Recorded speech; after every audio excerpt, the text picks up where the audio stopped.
Hello everyone, Disha here. Let's begin with the 10th chapter, which is the opulence of the absolute in this video. We finished the 9th chapter in the last video and we're going to start with the 10th chapter in this video. So coming to the first shloka of the 10th chapter in this video, the Supreme Personality of Godhead said, "Listen again, O mighty armed Arjun, because you are my dear friend. For your benefit I shall speak to you further, giving knowledge that is better than what I have already explained." Now coming to the explanation of the shloka. The word Bhagwan is explained thus by Parasara Muni, one who is full in six opulences, who has full strength, full fame, wealth, knowledge, beauty and renunciation is Bhagwan, or the Supreme Personality of Godhead. While Krishna was present on this earth, he displayed all six opulences. Therefore, great sages like Parasara Muni have all accepted Krishna as the Supreme Personality of Godhead.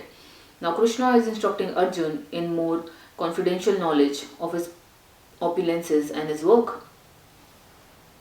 Previously beginning with the 7th chapter, the Lord has already explained his different energies and how they are acting. Now in this chapter, he explains his specific opulences to Arjun. In the previous chapter, he has clearly explained his different energies to establish devotion in firm conviction. Again, in this chapter, he tells Arjun about his manifestations and various opulences.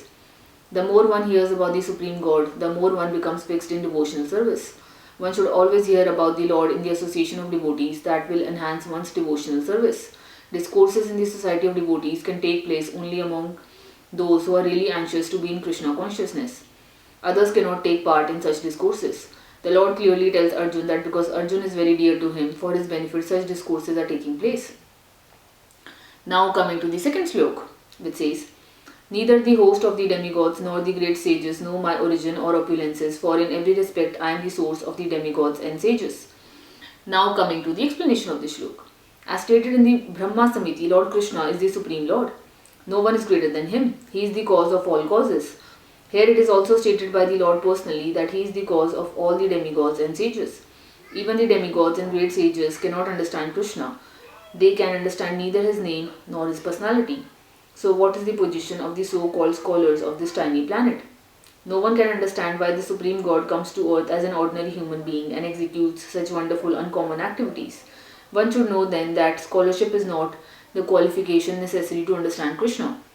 Even the demigods and the great sages have tried to understand Krishna by their mental speculation and they have failed to do so. In the Srimad Bhagavatam also it is stated that even the great demigods are not able to understand the Supreme Personality of Godhead. They can speculate to the limits of their imperfect senses and can reach the opposite conclusion of impersonalism of something not manifested by the three qualities of material nature, or they can imagine something by material speculation. But it is not possible to understand Krishna by such foolish speculation.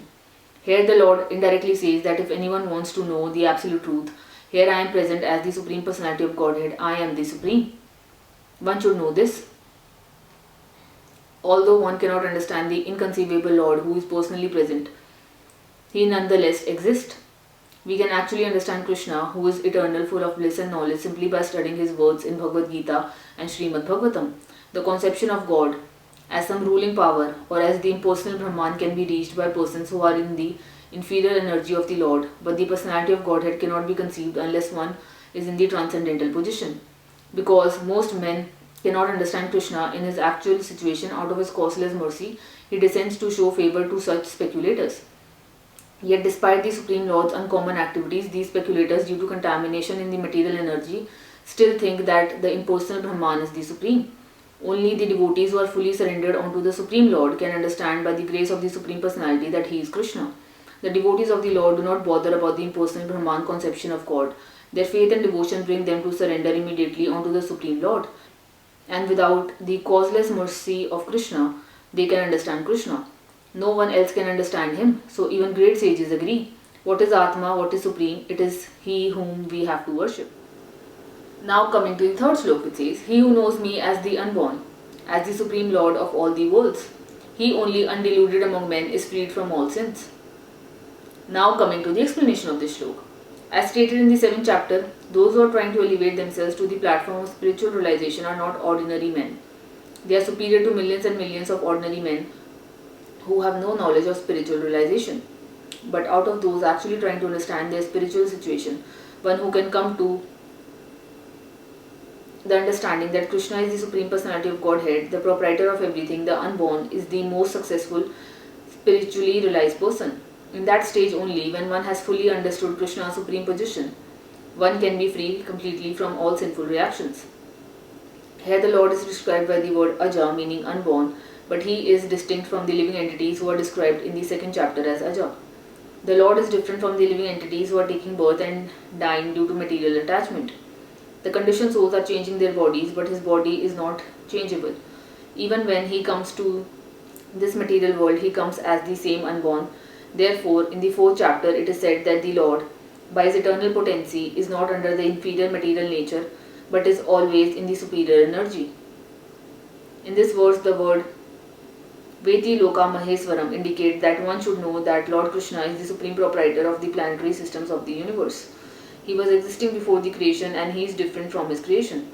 All the demigods were created within this material world, but as far as Krishna is concerned, it is said that he is not created. Therefore, Krishna is different even from the great demigods like Brahma and Shiv.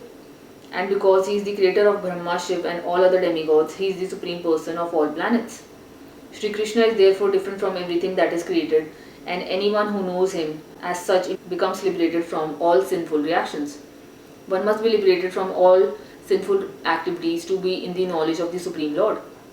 Only by devotional service can he be known and not by any other means, as stated in the Bhagavad Gita. One should not try to understand Krishna as a human being. As stated previously, only a foolish person thinks him to be a human being. This is again expressed here in a different way. A man who is not foolish, who is intelligent enough to understand the constitution position of the Godhead, is always free from all sinful reactions. If Krishna is known as the son of Devaki, then how can he be unborn? This is also explained in Srimad Bhagavatam. When he appeared before Devaki and Vasudev, he was not born as an ordinary child. He appeared in his original form and then he transformed himself into an ordinary child. Anything done under the direction of Krishna is transcendental. It cannot be contaminated by material reactions which may be auspicious or inauspicious. The conception that there are things auspicious and inauspicious in the material world is more or less a mental concoction, because there is nothing auspicious in the material world. Everything is inauspicious because the very material nature is inauspicious. We simply imagine this to be auspicious. Real auspiciousness depends on activities in Krishna consciousness in full devotion and service. Therefore, if we at all want our activities to be auspicious, then we should work under the direction of the Supreme Lord.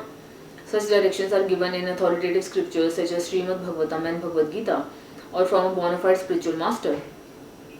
Because the spiritual master is the representative of the Supreme Lord, his direction is directly the direction of the Supreme Lord.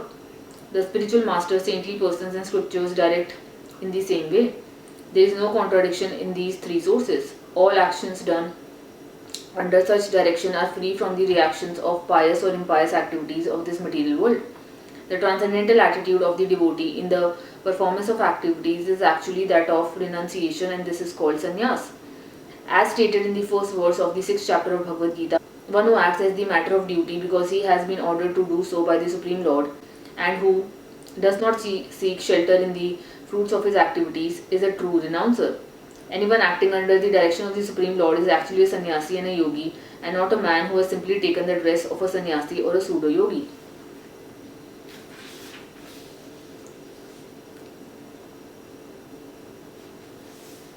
Now coming to the 4th and the 5th shloka. Intelligence, knowledge, freedom from doubt and delusion, forgiveness, truthfulness, control of the senses, control of the mind, happiness and distress, birth, death, fear, fearlessness, non-violence, equanimity, satisfaction, austerity, charity, fame and infamy. All these various qualities of living beings are created by me alone. Now coming to the explanation of the shloka. The different qualities of living entities, be they good or bad, are all created by Krishna, and they are all described here. Intelligence refers to the power to analyze things in the proper perspective, and knowledge refers to understanding what is spirit and what is matter. Ordinary knowledge obtained by university education pertains only to matter, and it is not accepted here as knowledge. Knowledge means knowing the distinction between spirit and matter. In modern education, there is no knowledge about spirit. They are simply taking care of the material elements and bodily needs. Therefore, academic knowledge is not complete. Asammoha, freedom from doubt and delusion, can be achieved when one is not hesitant and when he understands the transcendental philosophy. Slowly but surely he becomes free from bewilderment. Nothing should be accepted blindly, everything should be accepted with care and with caution. Some tolerance and forgiveness should be practiced. One should be tolerant and excuse the minor offences of others.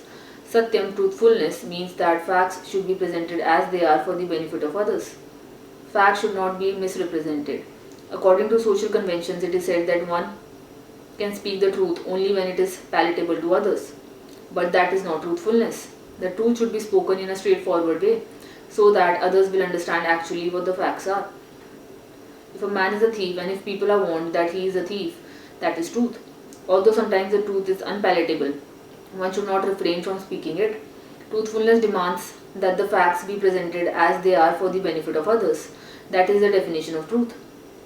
Control of the senses means that the senses should not be used for unnecessary personal enjoyment.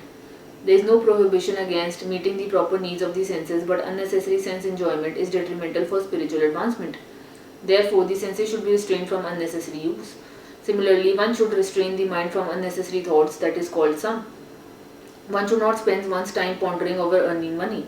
That is a misuse of the thinking power. The mind should be used to understand the prime necessity of human beings, and that should be presented authoritatively.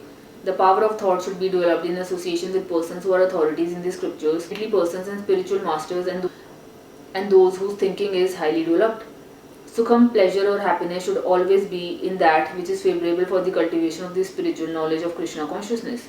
And similarly, that which is painful or which causes distress is that which is unfavorable for the cultivation of Krishna consciousness. Anything favorable for the development of Krishna consciousness should be accepted and anything unfavorable should be rejected. Bhav, birth, should be understood to refer to the body. As far as the soul is concerned, there is neither birth nor death that we have discussed in the beginning of the Bhagavad Gita. Birth and death apply to one's embodiment in the material world. Fear is due to worrying about the future. A person in Krishna consciousness has no fear because by his activities he is sure to go back to the spiritual sky, back home, back to Godhead. Therefore his future is very bright. Others, however, do not know what their future holds. They have no knowledge of what the next life holds, so they are therefore in constant anxiety. If we want to get free from anxiety, then the best course is to understand Krishna and be situated always in Krishna consciousness. In that way, we will be free from all the fear. In the Srimad Bhagavatam, it is stated, fear is caused by our absorption in the illusionary energy. But those who are free from the illusionary energy, those who are confident that they are not the material body, that they are spiritual parts of the Supreme Personality of Godhead, and who are therefore engaged in the transcendental service of the Supreme Godhead, have nothing to fear. Their future is very bright. This fear is a condition of persons who are not in Krishna consciousness. Abhyam, fearlessness, is possible only for one in Krishna consciousness.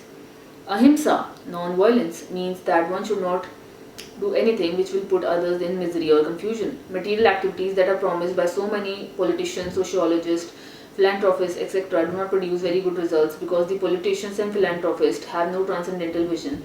They do not know what is actually beneficial for human society. Ahimsa means that people should be trained in such a way that the full utilization of the human body can be achieved.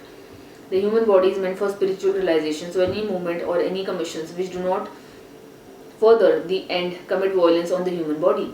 That which furthers the future spiritual happiness of the people in general is called non-violence. Samat, equanimity, refers to freedom from attachment and aversion. To be very much attached or to be very much detached is not the best. This material world should be accepted without attachment or aversion. That which is favorable for prosecuting Krishna consciousness should be accepted.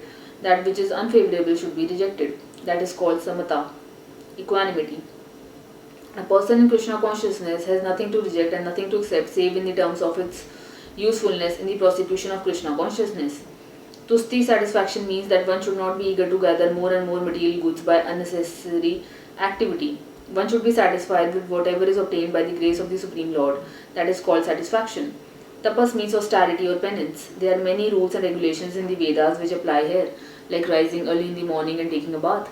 Sometimes it is very troublesome to rise early in the morning. Whatever voluntary trouble one may suffer in this way is called penance. Similarly, there are prescriptions for fasting on certain days of the month.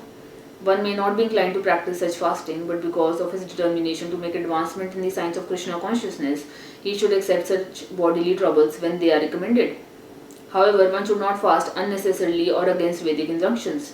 One should not fast for some political purpose. That is described in Bhagavad Gita as fasting in ignorance, and anything done in ignorance or passion does not lead to spiritual advancement. Everything done in the mode of goodness does advance one, however, and fasting done in terms of the Vedic injunctions enriches one in spiritual knowledge. As far as charity is concerned, one should give 50% of his earnings to some good cause. And what is the good cause? It is that which is conducted in terms of Krishna consciousness. That is not only a good cause but the best cause. Because Krishna is good, his cause is also good. But charity should be given to the person who is engaged in Krishna consciousness. Of whatever we find good or bad, the origin is Krishna. Nothing can manifest itself in this world which is not Krishna. That is knowledge. Although we know that things are differently situated, we should realize that everything flows from Krishna. Now coming to the sixth shloka, which says, the 7 great sages and before them the 4 other great sages and the Manus, progenitors of mankind, come from me, born from my mind, and all the living beings populating the various planets descend from them. Now coming to the explanation of this shloka. The Lord is giving a genealogical synopsis of the universal population. Brahma is the original creature born out of the energy of the Supreme Lord, who is known as Hiranyagarbha.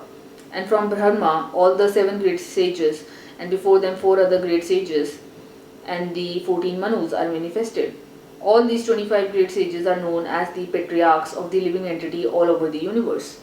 There are innumerable universes and innumerable planets within each universe, and each planet is full of population of different varieties. All of them are born of these 25 patriarchs.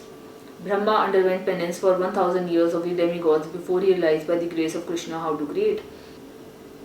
Now coming to the 7th shloka, it says, one who is factually convinced of this opulence and mystic power of mine engages in unalloyed devotional service. Of this there is no doubt. Now coming to the explanation of this shloka. The highest summit of spiritual perfection is knowledge of the Supreme Personality of Godhead. Unless one is firmly convinced of the different opulences of the Supreme Lord, he cannot engage in devotional service. Generally, people know that God is great, but they do not know in detail how God is great. Here are the details. If one knows factually how God is great, then naturally he becomes a surrendered soul and engages himself in the devotional service of the Lord. When one factually knows the opulences of the Supreme, there is no alternative but to surrender to Him. This factual knowledge can be known from the description in Srimad Bhagavatam and Bhagavad Gita and similar literatures. In the administration of this universe, there are many demigods distributed through the planetary system, and the chief of them are Brahma, Lord Shiva, and the 4 great Kumaras and the other patriarchs. There are many forefathers of the population of the universe, and all of them are born of the Supreme Lord Krishna.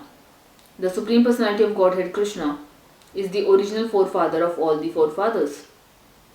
These are some of the opulences of the Supreme Lord. When one is firmly convinced of them, he accepts Krishna with great faith and without any doubt, and he engages in devotional service. All this particular knowledge is required in order to increase one's interest in the loving devotional service of the Lord. One should not neglect to understand fully how great Krishna is, for by knowing the greatness of Krishna, one will be able to be fixed in sincere devotional service. Now coming to the 8th shloka, it says, I am the source of all spiritual and material worlds. Everything emanates from me. The wise who perfectly know this engage in my devotional service and worship me with all their hearts. Now coming to the explanation of this shloka. A learned scholar who has studied the Vedas perfectly and has information from authorities like Lord Chaitanya and who knows how to apply these teachings can understand that Krishna is the origin of everything in both the material and spiritual worlds. And because he knows this perfectly, he becomes firmly fixed in the devotional service of the Supreme Lord. He can never be deviated by any amount of nonsensical commentaries or by fools. All Vedic literature agrees that Krishna is the source of Brahma, Shiva and other demigods. Lord Krishna is the source of all generations and he is called the most efficient cause of everything. He says, because everything is born of me, I am the original source of all. Everything is under me.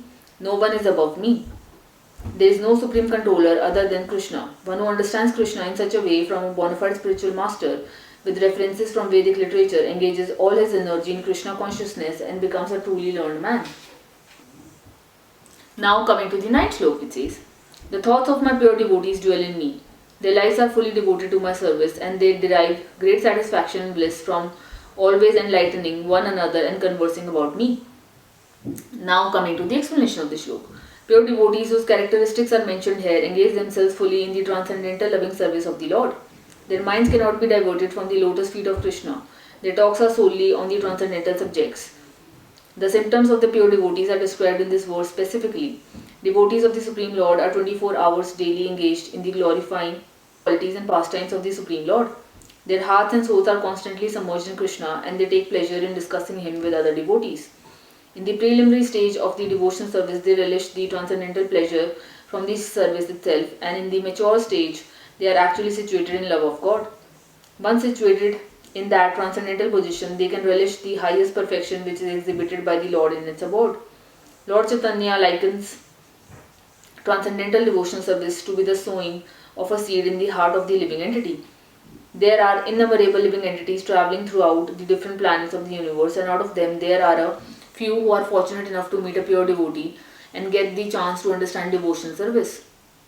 This devotional service is just like a seed, and if it is sown in the heart of a living entity, and if he goes on hearing and chanting Hare Krishna, Hare Rama, that seed fructifies, just like the seed of a tree fructifies with regular watering. The spiritual plant of devotional service gradually grows and grows until it penetrates the covering of the material universe and enters into the Brahma Jyoti effulgence in the spiritual sky. In the spiritual sky also, that plant grows more and more until it reaches the highest planet, which is the goal of Vrindavan, the supreme planet of Krishna. Ultimately, the plant takes shelter under the lotus feet of Krishna and rests there. Gradually, as the plant grows, fruits and flowers, that plant of devotional service also produces fruits, and the watering process in the form of chanting and hearing goes on. This plant of devotional service is fully described in the Chaitanya Karitamrita. It is explained there that when the complete plant takes shelter under the lotus feet of the Supreme Lord, one becomes fully absorbed in the love of God. Then he cannot live even for a moment without being in contact with the Supreme Lord, just as a fish cannot live without water. In such a case, the devotee actually retains the transcendental qualities in contact with the Supreme Lord. Srimad Bhagavatam is also full of such narrations about the relationship between the Supreme Lord and his devotees. Therefore, the Srimad Bhagavatam is very dear to the devotees, as stated in the Bhagavatam itself. In this narration, there is nothing about material activities, economic development, sense gratification, or liberation. Srimad Bhagavatam is only narration in which the transcendental nature of the Supreme Lord and his devotees is fully described. Thus, the realized souls in Krishna consciousness take continual pleasure in hearing such transcendental literatures. Now coming to the 10th slok, which says, "To those who are constantly devoted to serving me with love, I give the understanding by which they can come to me." Now coming to the explanation of the shlok. In this verse, the word Buddhi Yogam is very significant. We may remember that in the second chapter, the Lord instructing Arjun said that he has spoken to him of many things and that he would instruct him in the way of Buddhi Yoga. Now Buddhi Yoga is explained. Buddhi Yoga itself is action in Krishna consciousness. That is the highest intelligence. Buddhi means intelligence and Yoga means mystic activities or mystic elevation. When one tries to go back home, back to Godhead, and takes fully to Krishna consciousness in devotional service, his action is called Buddhi Yoga. In other words, Buddhi Yoga is the process by which one gets out of the entanglement of this material world. The ultimate goal of progress is Krishna. People do not know this, therefore the association of devotees and the bona fide spiritual master are important. One should know that the goal is Krishna, and when the goal is assigned, then the path is slowly but progressively traversed and the ultimate goal is achieved. When a person knows the goal of life but is addicted to the fruits of activities, he is acting in Karma Yoga. When he knows that the goal is Krishna but he takes pleasure in mental speculations to understand Krishna, he is acting in Jnana Yoga. When he knows that the goal and seeks Krishna completely in Krishna consciousness and devotional service, he is acting in Bhakti Yoga or Buddhi Yoga, which is the complete yoga. This complete yoga is the highest perfection stage of life. A person may have a bona fide spiritual master and may be attached to a spiritual organization, but if he is still not intelligent enough to make progress, then Krishna from within gives him instructions so that he may ultimately come to him without difficulty. The qualification is that a person always engage himself in Krishna consciousness and with love and devotion render all kinds of services. He should perform some sort of work for Krishna, and that work should be with love. If the devotee is not intelligent enough to make progress on the path of self-realization but is sincere and devoted to the activities of devotional service, the Lord gives him a chance to make progress and ultimately attain to him. So we are going to end this video on this 10 shlok. We have covered the first 10 shloks of this chapter, which is the opulence of the absolute, and we are going to begin with the 11th shlok in the next video. My name is Disha and I will see you all in the next video.